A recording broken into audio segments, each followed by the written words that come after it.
जैसा कि last episode में हमने देखा था, लू किंगेर लीलू की बात नहीं मान रही होती है और वो वहीं बजरी पर बैठ जाती है और फिर धीरे धीरे टाइम समाप्त हो जाता है और जिसकी वजह से लीलू फर्स्ट स्थान पर आ जाता है। अब आगे जब अंतिम घंटी बजी तो देखने वालों में बधाई का माहौल था, क्योंकि वे परिणाम को समझने की कोशिश कर रहे थे। स्पष्ट रूप से लिखा गया फर्स्ट स्थान लीलू साउथविंड एकेडमी। यह जीत सबकी उम्मीदों से परे थी। जब कंपटीशन शुरू हुई थी तब किसी ने नहीं सोचा था कि सबसे प्रबल दावेदार लू किंगेर या शायद उसके सामने एकमात्र चुनौती शी हुआंग ही जीतेंगे। और निश्चित रूप से गुमनाम और अब तक का कोई खास उपलब्धि न दिखा पाने वाले लीलू के बारे में तो किसी ने सोचा भी नहीं था। लुओलान क्लैन के यंग लॉर्ड त्यांजू प्रोविंस के लोगों के लिए कोई अजनबी नहीं थे। आखिरकार लुओलान क्लैन की शुरुआत साउथविंड सिटी से ही हुई थी और बाद में इसका विस्तार जिया किंगडम तक हुआ। वे कभी त्यांजू प्रोविंस का हुआ करते थे। बाहरी लोगों के लिए गर्व का विषय और उन दोनों के पुत्र होने के नाते लीलू को सबका ध्यान आकर्षित करना स्वाभाविक था। लेकिन जब उसका ब्लैंक पहले सामने आया तो सबने मन ही मन आह भरी। लीक ताइजान और तान ताइलान के जीवन भर खूब नाम कमाया, लेकिन उनके बेटे को उनकी कोई टैलेंट विरासत में नहीं मिली थी। जैसे कोई भागनी अपने बच्चे को जन्म देती है। लीलू ने पिछले कई सालों से इस तरह की कोई टिप्पणी कई बार सुनी थी। कुछ लोगों को तो यहाँ तक यह कह दिया कि शायद जियान किंगे लीक ताइजान और तैन ताइलान की असली संतान है और लीलू को गोद लिया गया होगा या कुछ और होगा। अपमानजनक टिप्पणियां लगातार जारी रही और आज के परिणाम से यंग लॉर्ड के बारे में उनकी धारणा बदल गई। हालांकि इस यूथ में जियान किंगे जैसा तेज और अजय स्वभाव नहीं था, फिर भी वो मिलनसार और मिस्टीरियस था। ऐसा लगता था कि निर्णायक में आने पर ही पता चलेगा कि वो कौन से दाव खेलने वाला है।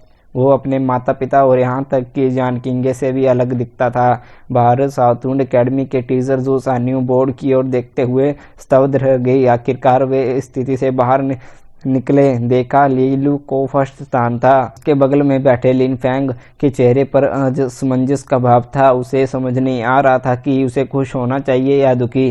हालांकि साउथविंड एकेडमी के सर्वश्रेष्ठ स्कूल का खिताब बरकरार रहा, लेकिन यह गौरव उनके पहले स्कूल को नहीं मिला। यह गौरव उनके सेकंड स्कूल को मिला, जिनकी कोई जमकर आलोचना की थी। हालांकि लीलू ने पिछले कुछ हफ्तों में कुछ उम्मीदें जगाई थी, लेकिन लिन फैंग ने उन्हें नज़रअंदाज कर दिया। उनका मानना था कि लीलू चाहे कितनी भी मेहनत कर ले, वह लू किंगेर या सोंगयुन फैन के स्तर तक नहीं पहुंच पाएगा। आखिरकार उसने इतना बड़ा समय गवा दिया था, लेकिन अब पूरी कंपटीशन का चैंपियन लीलू था। उसने जू सान्यू की ओर मुड़कर देखा। उसके चेहरे पर विजय का भाव चमक रहा था। उससे अपने सीने में पछतावे की तीव्र अनुभूति हुई। उसे इस बात का अफसोस था कि जब लीलू ने वापसी के संकेत दिखाए थे तब भी उन्होंने उसे फर्स्ट स्कूल में वापस आने नहीं दिया।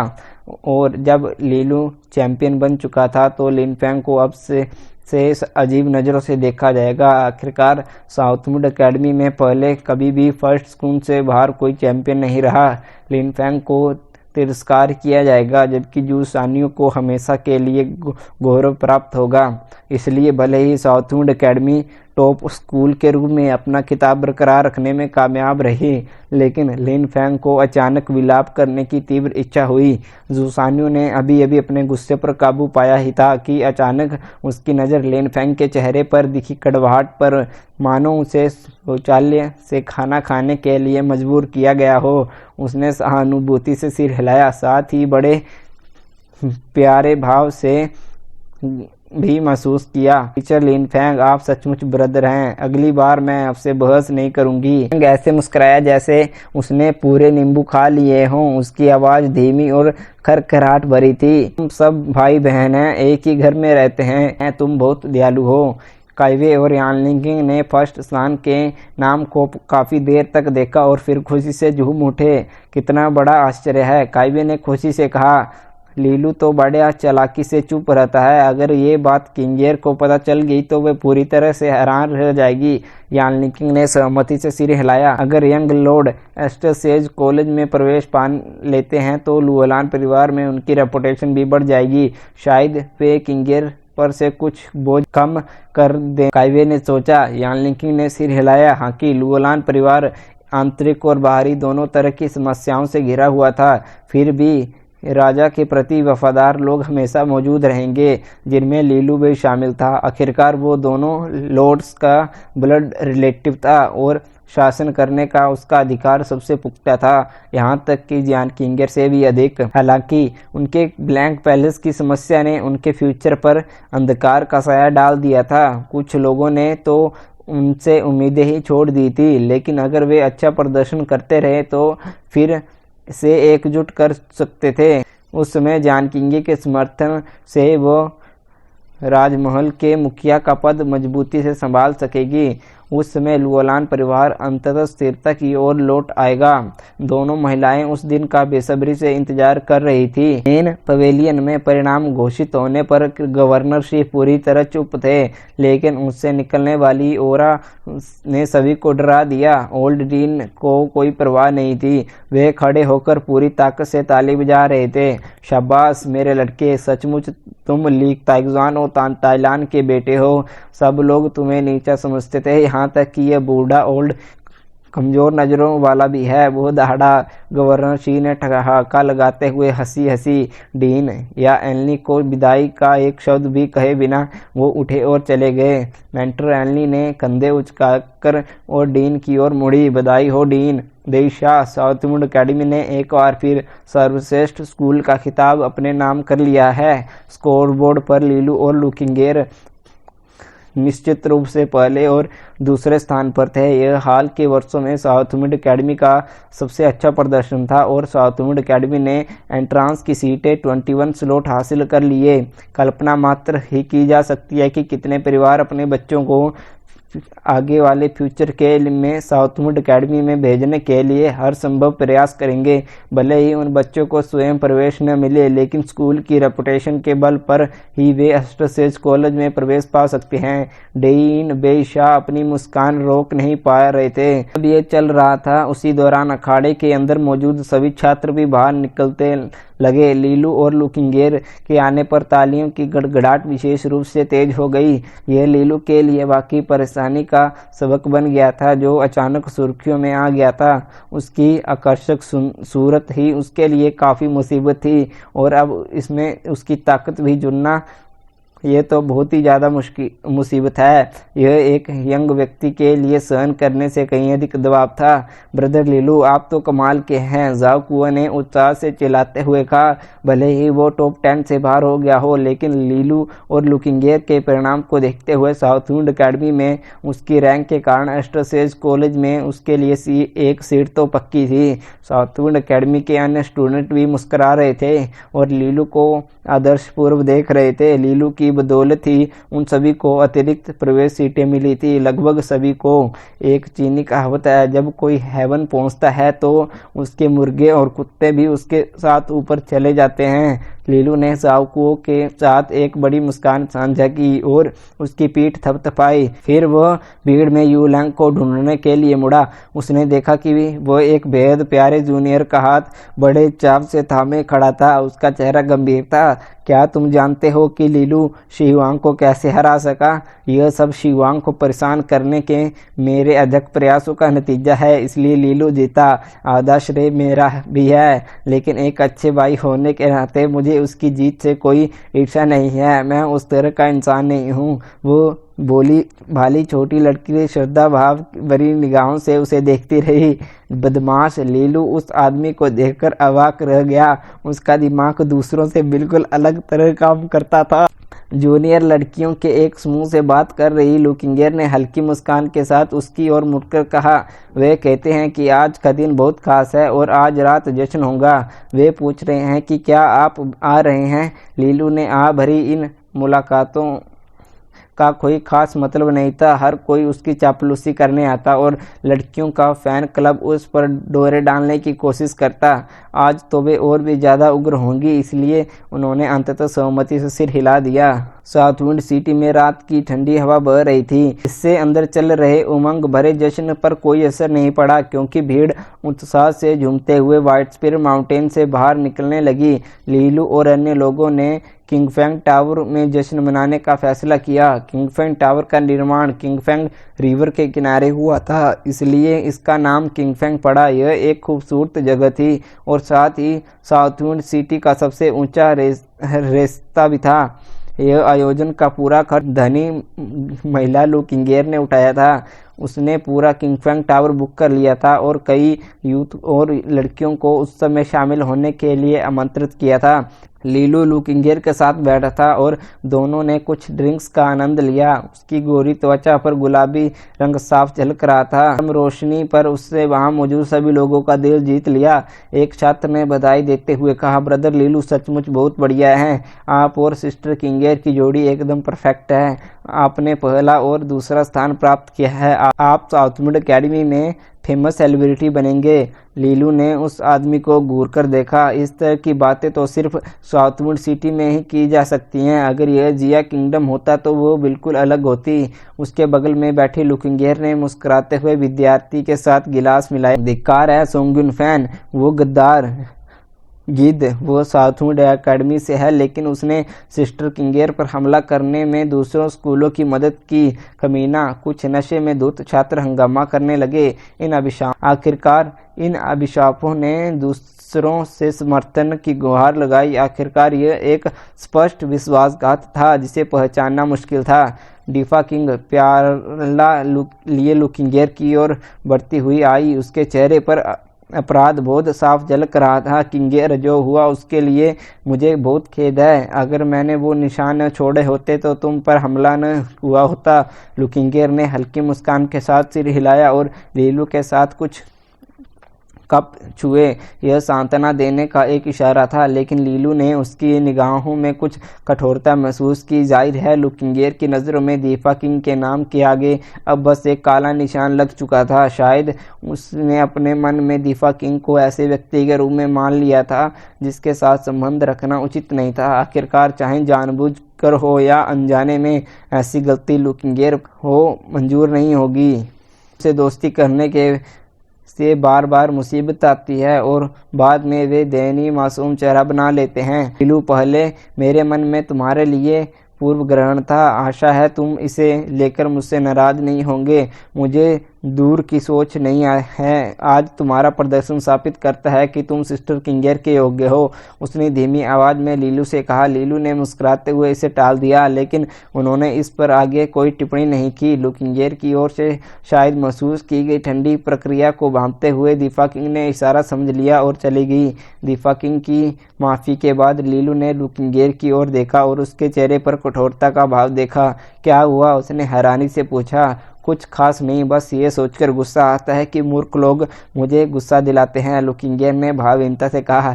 लीलू ने इस जवाब से काफ़ी उलझन में पड़ गया, लेकिन यंग लड़कियों के मन की बात जानने की कोशिश न करना ही बेहतर था। उसने विषय बदल दिया। भले ही सोंगुन फैन टॉप 10 से बाहर हो गया हो, क्या इसका मतलब यह नहीं है कि उसे भी एक स्थान मिलेगा? प्राइमरी कंपटीशन में सोंगुन फैन सेकंड स्थान पर था। यदि रैंकिंग उसी के अनुसार होती तो सोंगुन फैन का स्थान निश्चित था। तार्किक रूप से हाँ, लू किंगेर ने इस बारे में सोचा, लेकिन हमारे डीन तो कंजूस और कंजूस दिल वाले इंसान के रूप में जाने जाते हैं। सोंगुन फैन ने दोनों तरफ से पैसे लेने की कोशिश की। उसने लगभग साउथविंड एकेडमी को टॉप एकेडमी का खिताब गंवाने पर मजबूर कर दिया। मुझे नहीं लगता कि वो सोंगुन फैन को अपनी मनमानी करने देंगे। लीलू ने सिर हिलाया। इससे उसे अच्छा महसूस हुआ।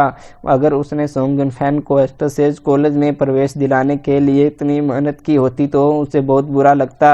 अब ओल्ड डीन की छोटी छोटी बातों पर आपत्ति जताने की आदत एक विशेष रूप से मनमोहक गुण प्रतीत होने लगी। जब लीलू और लू किंगेर दिल खोलकर जश्न मना रहे थे, तभी किंगफेंग टावर में ऊपर एक मेज पर कुछ लोग उन्हें नीचे से मनोरंजक नजरों से देख रहे थे। उनमें से एक लड़की पीले रंग की कमीज पहने हुए थी। उसके चेहरे के हाव भाव सुंदर थे, हालांकि उसकी पूरी तरह से धनुषाकार भौहें थोड़ी पतली थी, जिससे उसका चेहरा थोड़ा गुस्सैल लग रहा था। नीचे से सोंग यूनफैन के बारे में आ रही गालियों को वो भावहीनता से सुन रही थी। उसकी आंखों में कुछ क्रोध झलक रहा था। उसका नाम सोंग क्यू था और वो सोंग यूनफैन की बड़ी बहन थी। इससे भी महत्वपूर्ण बात कि वो वर्तमान में एस्ट्रसेज कॉलेज में स्टूडेंट थी। वो आज ही साउथ विंड सिटी पहुंची थी और उसे पहले ही कुछ अप्रिय समाचारों का सामना करना पड़ा था। यह सोचकर हैरानी होती है कि त्यांजू प्रोविंस की कंपटीशन का चैंपियन वो निकम्मा लड़का होगा। सोंग क्यूई के दोनों ओर दो लड़के बैठे थे और बोलने वाला हरे रंग का वस्त्र पहने एक छोटे बालों वाला लड़का था, जो अपने शराब के प्याले से खेल रहा था। जिंग मिंग अब बेकार नहीं रहा। अगर वो चैंपियन बन सकता है तो वो काफ़ी काबिल होगा, सोंग क्यूई ने कहा। जिसे वो जिंगमिंग कहकर पुकारती थी वो दीफा जिंगमिंग था, जो डीफा किंग का बड़ा भाई था। फिर भी कुल मिलाकर त्यांजू प्रोविंस कमज़ोर है। मैंने सुना है कि अन्य मजबूत प्रोविंस में अंतिम कंपटीशन के दौरान 10th सील के कल्टीवेटर थे। दूसरों युवक ने लापरवाही से कहा।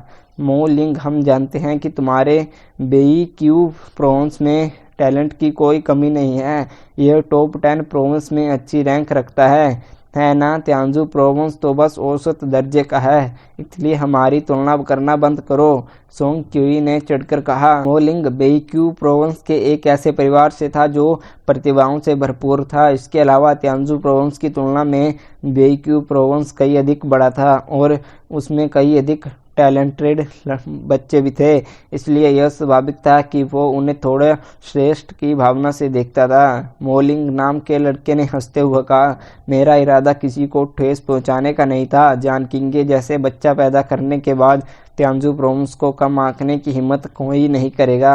मो लिंग के मन में सोंग क्यूई के लिए भावनाएं थी। उसने एक खूबसूरत महिला की रक्षा करने के बहाने सोंग क्यूई के साथ त्यांजू प्रोविंस की यात्रा की।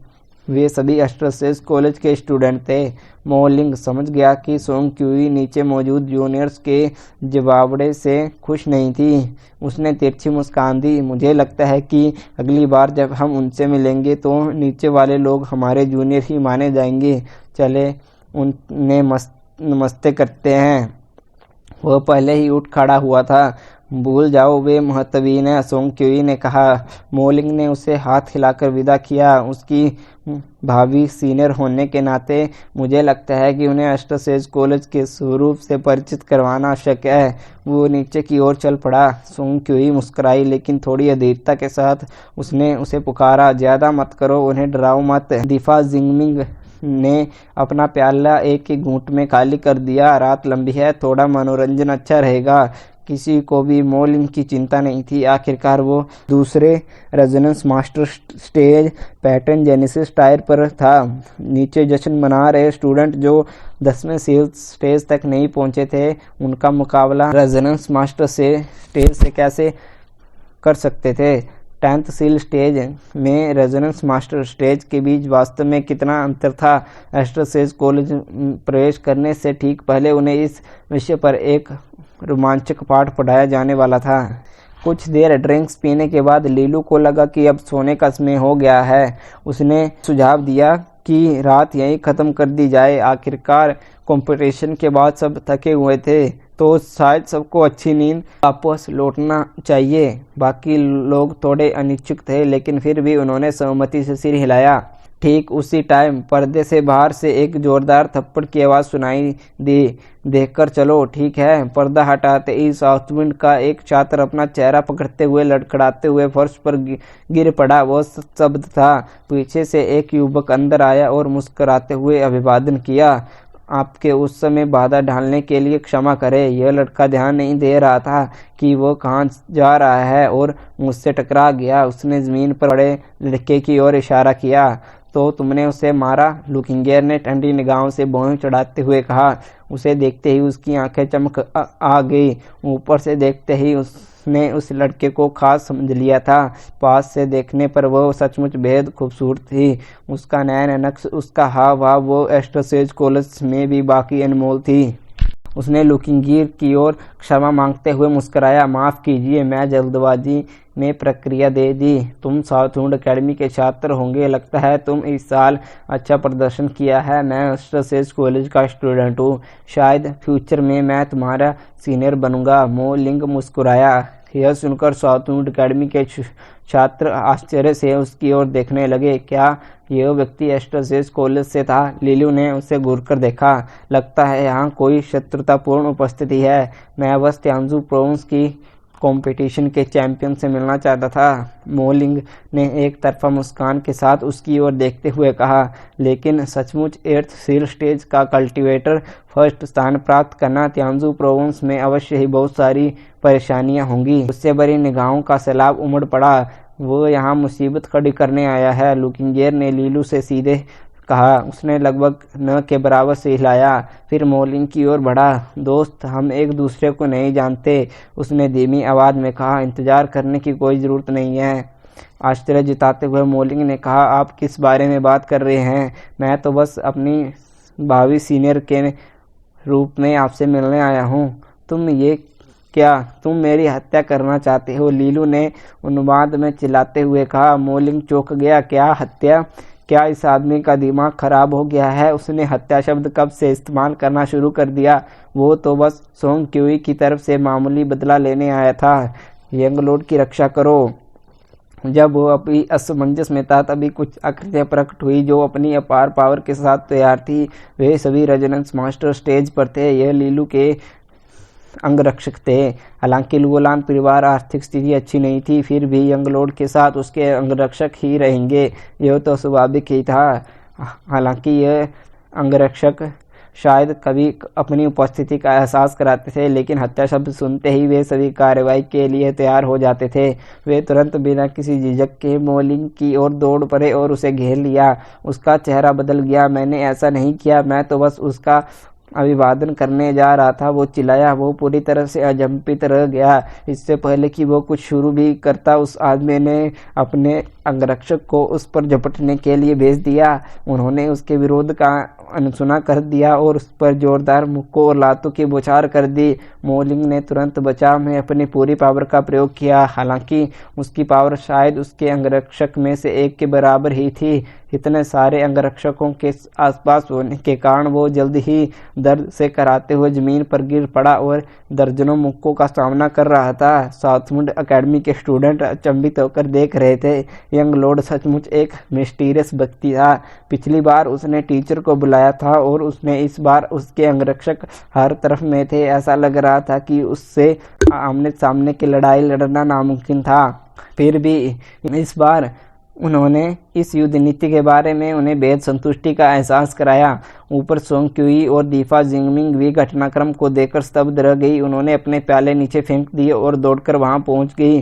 तुम लोग क्या कर रहे हो? दोनों चिल्लाए। उन्होंने तुरंत अपनी अंतर्निहित पावर का बुलाया और हस्तक्षेप करने के लिए दौड़े। लीलू ने अंगरक्षकों ने हाथ के इशारे से पीछे हटते हुए मोलिंग को फर्श पर छोड़ दिया, जो अपनी चोटिल चेहरे के साथ सहला रहा था। यंग लॉर्ड लीलू, आप एक अत्याचारी हैं। आपने अपने अंगरक्षकों को उस पर हमला करने का आदेश क्यों दिया? सोंग क्यूई ने पूछा। ब्रदर दीफा जिंगमिंग को देखकर दीफा किंग हांफने लगी। ये सोंग क्यूई है, जो सोंग यूनफेन की बड़ी बहन है। ये तो दीफा जिंगमिंग है, लुकिंगेर ने लीलू से कहा। ये आदमी जरूर उनकी तरफ से यहाँ गड़बड़ करने आया होगा। लीलू ने उन दोनों को देखा और मुस्कुराया। क्या तुम दोनों उसके साथ हो? उसने मेरी हत्या करने की कोशिश की थी। क्या तुम दोनों ही इस साजिश के मास्टरमाइंड हो? धिक्कार है, शुरुआत से ही मानो पासा पलट दिया। हत्या हम पर झूठे आरोप मत लगाओ। वो हमारा दोस्त है और वो तो बस आपके सीनियर होने के नाते आपका अभिवादन करने आया है। सोंग क्यूई ने भड़क उठी। मोलिंग भी जमीन से रेंगते हुए उठा। उसका चेहरा बुरी तरह से चोटिल था। उसने लीलू को गुस्से से घूरते हुए कहा, मैंने कब कहा कि मैं तुम्हारी हत्या करने जा रहा हूँ? वो गुस्से और अपमान से उबल रहा था। धिक्कार है, उसने अपनी योजना को अमल में भी नहीं लाया था कि वह उस पर गलत आरोप लगा दिया और बलि का बकरा बना दिया बेशर्म, लीलू ने दबी आवाज में कहा। मैंने आपको यह कहते सुना, मोलिंग चिल्लाया। मैंने कहा था कि मैं आपका सीनियर होने के नाते नमस्ते करने आया हूँ। ओह, तो बात यह थी, लीलू ने ताली बजाई। आज मैंने कई लोगों के लिए मुश्किलें खड़ी कर दी हैं, इसलिए मुझे डर है कि कुछ लोग नाराज मुझे जान से मारने की कोशिश करेंगे। मैं दिन भर में तनाव में रहा, शायद मैंने कुछ गलत सुन लिया। मोलिंग गुस्से से कांप रहा था। कैसा रहेगा, मैं आज आपका बिल चुका दूंगा, माफी के तौर पर, लीलू ने मुस्कुराते हुए कहा। सोंग क्यूई का चेहरा बर्फ की तरह ठंडा पड़ गया। उसकी हैसियत को देखते हुए बोला, किसी को बिल की परवाह क्यों होगी, लीलू ने यह जानबूझकर किया था। मोलिंग ने कुछ गड़बड़ करने से पहले ही उसने उस पर हमला करने का फैसला कर लिया था। क्या मैं तुम्हारे इस तुच्छ सिक्कों की जरूरत दिखाने वाली लड़की हूँ, या क्यूई ने उस पर थूकते हुए कहा। लीलू ने उसे देखकर हल्की सी मुस्कान दी। मैं और क्या कर सकता हूँ। सोंग क्यूई चुप हो गई। उसका इरादा मोलिंग को यहाँ भेजकर कुछ गड़बड़ करवाने और लीलू को गुस्सा दिलाने का था। शायद लीलू अपना आपा खो बैठेगा और मोलिंग को लड़ाई के लिए चुनौती देगा, तब वे उसे सबक सिखा सकेंगे। लेकिन इस यंग लॉर्ड में जवाबी और वो उग्र स्वभाव बिल्कुल नहीं था। यहाँ तक कि वो इतनी खूबसूरत लड़की के साथ होने पर भी नहीं, वो लापरवाह व्यक्ति नहीं था। अब जब मामला इस हद तक बिगड़ चुका था तो उन्हें एहसास हुआ कि लीलू के खिलाफ वे कुछ नहीं कर सकते, सिवाय इसके कि वे ये सब मिलकर उस पर हमला करेंगे और उसकी पिटाई करें। लेकिन इतने सारे अंगरक्षकों के आसपास होने से मामला बहुत बेचीता हो जाएगा। अंत में सोंग क्यूई ने लीलू पर एक और तीखी नज़र डाली, फिर मोलिंग को उठाने में मदद की और बिना कुछ कहे चली गई। दीफा जिंगमिंग अभी भी लीलू को देख रहा था। आखिरकार मुस्कान के साथ उसने दीफा किंग की ओर सिर हिलाया और नमस्ते किया और फिर दूसरों के साथ चला गया। हालांकि वे चले गए थे, लेकिन माहौल खराब हो चुका था और पार्टी थोड़ी देर बाद ही समाप्त हो गई। लीलू और लू किंगजियर किंगफेंग टावर के नीचे खड़े थे। सोंग क्यूई एस्ट्रोसेज कॉलेज के रेजोनेंट टेम्परिंग हॉल में अध्ययन कर रही है। हो सकता है कि वो आपके संस्कृत विला को चुनौती देने के लिए वापस लौटी हो, लू किंगजियर ने कहा। लीलू की स्पिरिट लिक्विड की बदौलत संस्कृत विला की प्रोडक्शन गुणवत्ता में तेजी से सुधार हुआ था। उनकी बिक्री में जबरदस्त उछाल आया था, जबकि पायनेट विला की हालात खराब होती जा रही थी। अगले महीने त्यांजू प्रोविंस में होने वाली स्पिरिट लिक्विड उत्सव के कारण, लीलू ने धीरे से कहा, हर साल त्यांजू प्रोविंस में स्पिरिट लिक्विड और प्यूरिफाइंग लाइट के लिए इस्तेमाल होने वाली संबंधित में एक उत्सव आयोजन किया जाता है। यह सभी स्पिरिट लिक्विड निर्माता इसमें भाग लेते हैं और उनके लिए कई खेल होते हैं जिससे वे जीत हासिल करने और बाजार में बड़ा हिस्सा पाने के लिए कंपटीशन करते थे। लीलू को भी इसके बारे में पता था। संस्कृत विला में इसमें तैयारी की जोर पर चर्चा चल रही थी। जहाँ तक सोंग क्यूई की बात है, वो भी शायद इस उत्सव के लिए वापस आई थी। लीलू ने थोड़ा सा माथा सिकोड़ा। उसका सहयोग से संस्कृत विला फल फूल रहा था। बिक्री दिन प्रतिदिन बढ़ रही थी और स्काई गोल्ड नदी की तरह बह रहा था, जिससे उन्हें 6 ग्रेड के और अधिक स्पिरिट लिक्विड और प्यूरिफाइंग लाइट के लिए अत्यधिक धन जुटाने में मदद मिल रही थी।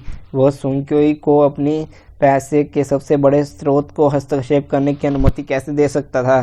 तो दोस्तों, वीडियो को यहीं करते हैं समाप्त। वीडियो कैसी लगी है, लाइक शेयर कमेंट